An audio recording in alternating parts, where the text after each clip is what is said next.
Hi everyone, I'm Dr. Larissa. Thanks for joining me. It's so nice to see you. So today I'm going to be discussing probably the most important subject that you need to be looking at if you're trying to get pregnant, and that's food. So food encompasses so many different areas, but the great thing about it is that it's one of those areas you can actually take control over. So in a situation where you're struggling to get pregnant or you're looking towards getting pregnant and it's just not happening, it can start to feel incredibly frustrating, partially because you start to lose this overall sense of any control over your body and what's happening.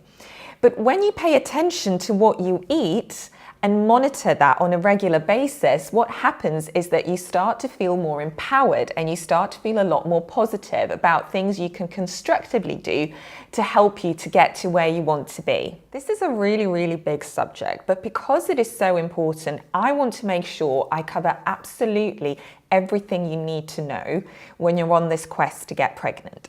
So we're going to start off talking about why food is so vitally important to you in terms of helping you to conceive, but also in terms of helping you to get fit and healthy. Because at the end of the day, what we're also interested in are the long-term health benefits of anything you're going to be trying to adopt when you change your lifestyle. The other thing we're going to be addressing is what you should and shouldn't be eating. So we're going to look at all sorts of things that we tend to poison our bodies with, things like sugar, things like alcohol, things like caffeine. We all want those questions answered as to why these things are so bad, what effects they have on our body, and what, most importantly, we can do in terms of reducing their side effects. Then we're going to talk about particular conditions and where certain foods might exacerbate a particular chronic condition that's affecting your fertility or might help to improve it. So we're going to be looking at making adjustments to your diet to try and make a difference to the overall state of your well-being, as well as those conditions that you might be suffering from. And finally, I want to take you through a couple of recipes that you can apply yourself and make at home that are quick and easy and simple to make. It's easy for me to sit here and give you all of this advice, but at the end of the day, everyone's leading a really, really busy lifestyle. They haven't got time to do necessarily everything that they need to be doing. So from all of the feedback I've had from you and from my patients, I know that it's really important that I give you something that's compact, that's practical, and that you can apply every single day. And that's what I've tried to do with this. Food contains the major nutritional building blocks that we need in order to replenish our cells and make sure that our bodies are fit and functioning the way that they should be. So that's the obvious answer. But there's more to it than that, because food can also determine our mental and emotional state, not just our physical well-being. And this is something that you've got to pay attention to when you're trying to have a baby. So how you feel when you're out there and eating the food is just as vital as to how fit you are on the inside.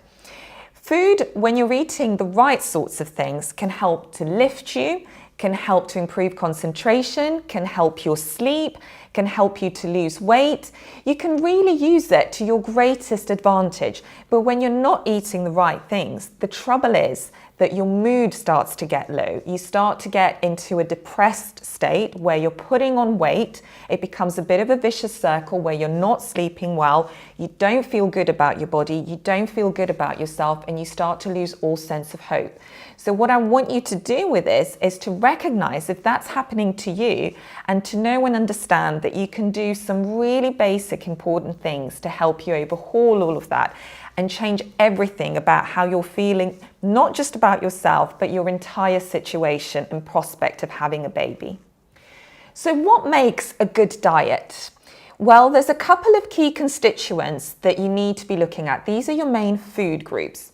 So the ones that we're all familiar with are things like your fruit and veg, then you've got your proteins, carbohydrates, and fats. So these are your main food groups. And in an ideal diet, what you want to be doing is taking a little bit from each one of those. but they don't all necessarily work together. And there are certain rules about which of these food groups you should be combining and when you should be eating them. Let's take the first one of these, your fruit and veg. So we all know we need to be eating more of these. We know we need to be getting at least our 5 a day.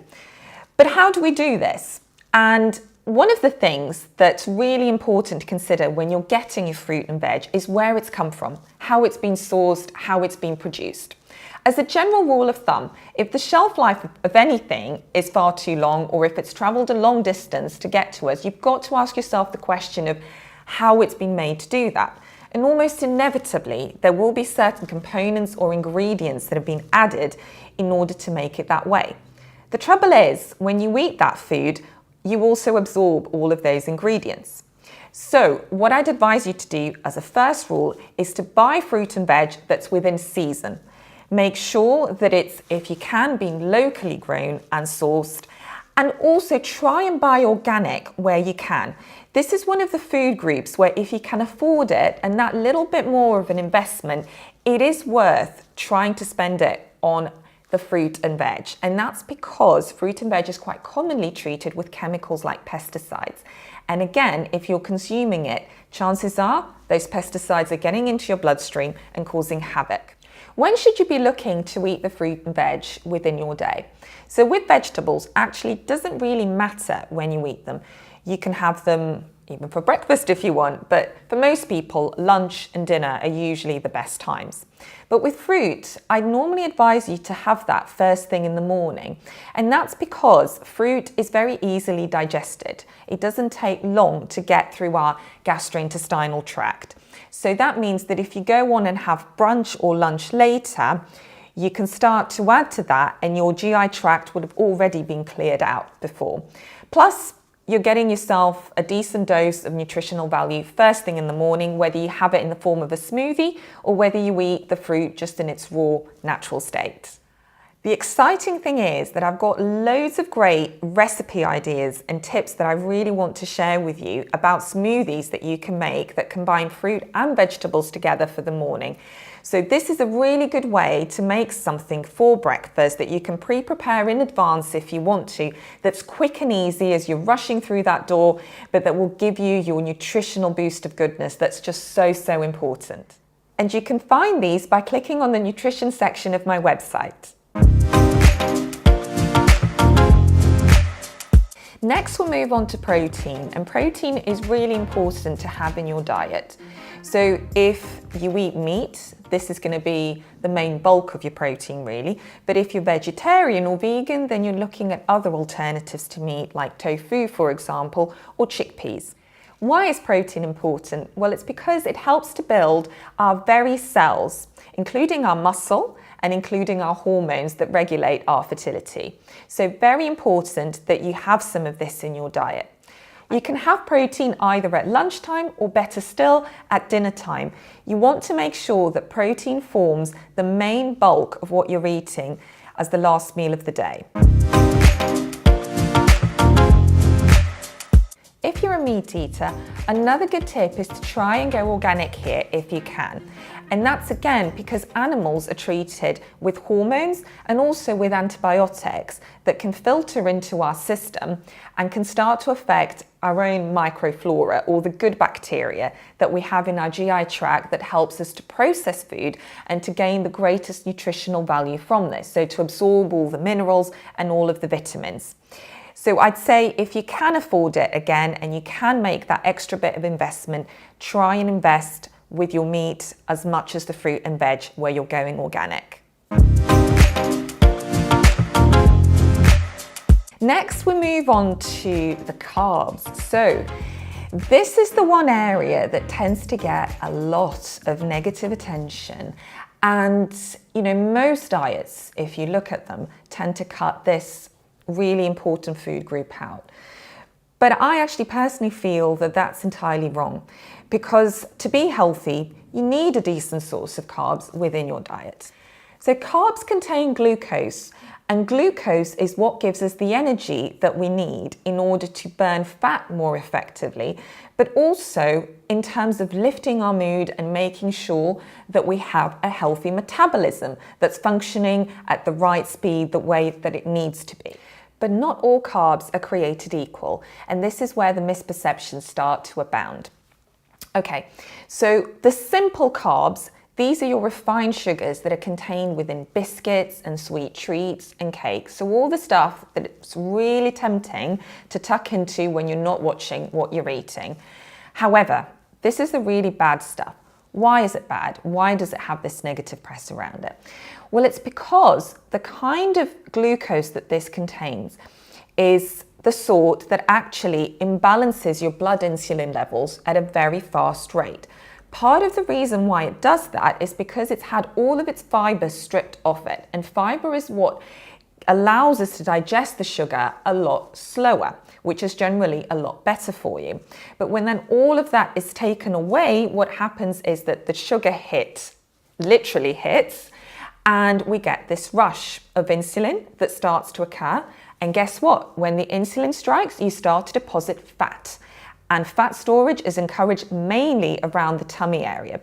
So all those annoying little pouches and muffin tops and things like that, the majority of that is due to sugar in the diet, as well as alcohol, but we'll cover that in a bit. The other thing with sugar is that it actually starts to age your body. And you might notice this just by examining and looking at your skin. It actually starts to give you more wrinkles, and that's because the sugar can bind to the collagen and can start to destruct it. So we start to lose our collagen supplies a lot faster, which isn't good for anyone. I mean, no one wants to age prematurely, do they? But it's not just happening on the outside and having visible effects on our skin, it's also happening inside of your body too.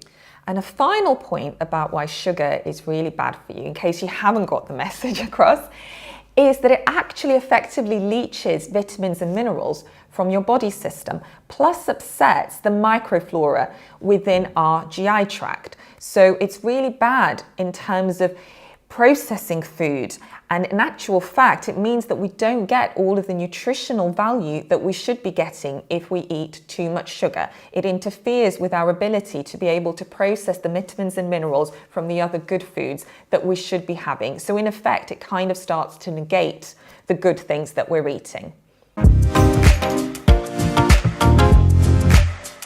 Having said all of that about the simple carbs and sugars and why you should avoid them, it's really important that you focus on targeting the complex carbs and using these to form a really good diet for yourself. So these are things like butternut squash, they're things like your rice and pasta and bread.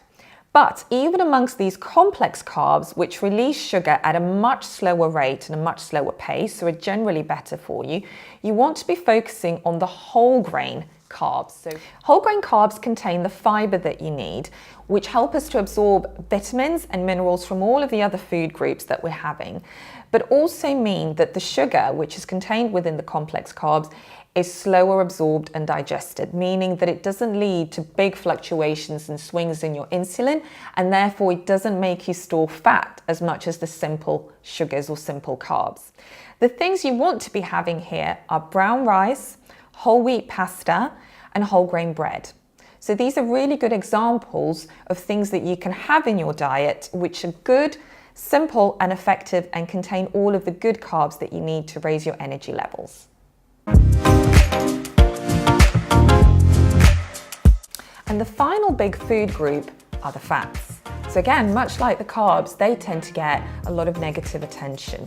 But again, there are misperceptions that circulate with the fats. So the bad fats are the saturated fats. So this is animal fat, generally speaking, which are found in your bacon, in pie crusts, in all the things that most of us know we shouldn't really be eating too much of.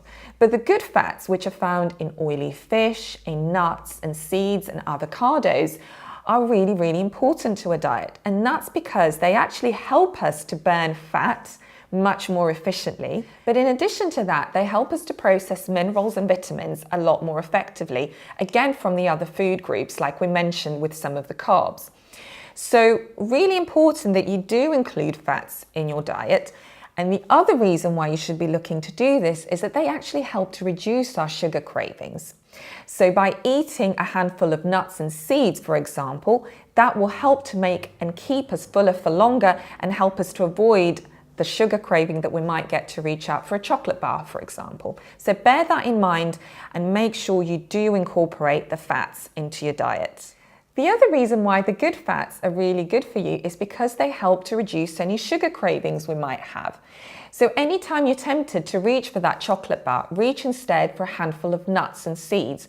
They'll keep you fuller for longer and you'll be much healthier as a result of it. Plus it'll help to burn any other fat that you might have eaten.